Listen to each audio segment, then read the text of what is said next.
नमस्कार। आज हम बनाने जा रहे हैं राम लड्डू, जिसके लिए ये हमने चटनी बनाई है। इस चटनी के अंदर हमने 100 ग्राम हरा धनिया लिया है, 4 से 6 हरी मिर्चें ली हैं और 4 से 6 लहसुन के जवे लिए हैं। आधा चम्मच काला नमक लिया है और 2 चम्मच हमने या 3 चम्मच हमने खटाई पिसी भी ली है और जिसको हमने ग्राइंड कर लिया है। ये हमने चटनी बना ली है, इसको हमने पीस लिया है।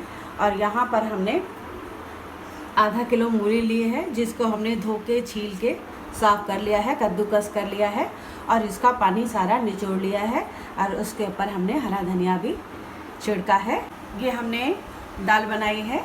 इसके अंदर हमने 300 ग्राम धुली मूंग की दाल ली थी और 100 ग्राम चने की दाल ली, जिसको हमने रात को भिगो दिया और भिगोने के बाद उसको दरदरा हमने पीसा। दोनों को इकट्ठा पीस लिया है और उसके अंदर पीसने के बाद 100 ग्राम हमने इसमें सूजी मिलाई है। ठीक है, अब इसके अंदर हम थोड़ा सा नमक डालते हैं। इसके अंदर हम आधे से कम हल्दी डाल रहे हैं, थोड़ी सी और कम कर लेते हैं।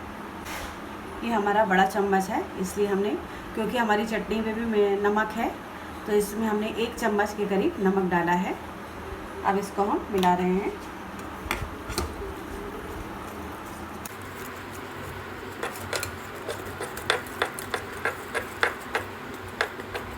इसमें हम थोड़ा सा जीरा भी डाल रहे हैं और ये हमारा थोड़ा सा बेकिंग पाउडर है, इसको हम पहले थोड़ा सा निकालते हैं।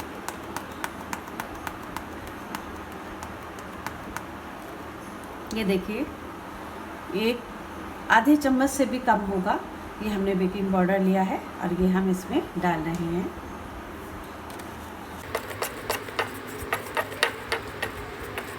अब इसको हम फेंट रहे हैं।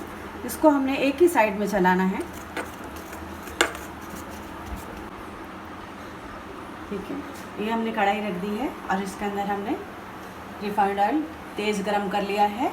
अब इसके अंदर हम दाल को हमने अच्छी तरह से फेंट लिया है। ठीक है, अब इसके अंदर हम इसमें पकौड़े डाल रहे हैं।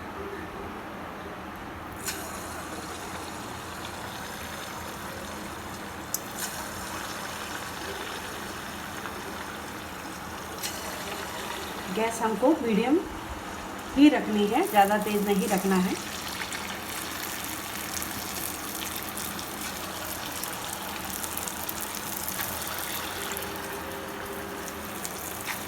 हमारे राम लड्डू बनकर तैयार हैं। अब इसका हम प्लेटिंग कर रहे हैं। पहले हम इसके अंदर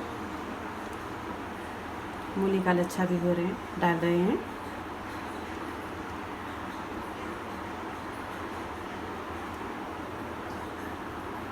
इसके ऊपर हम चटनी डाल रहे हैं।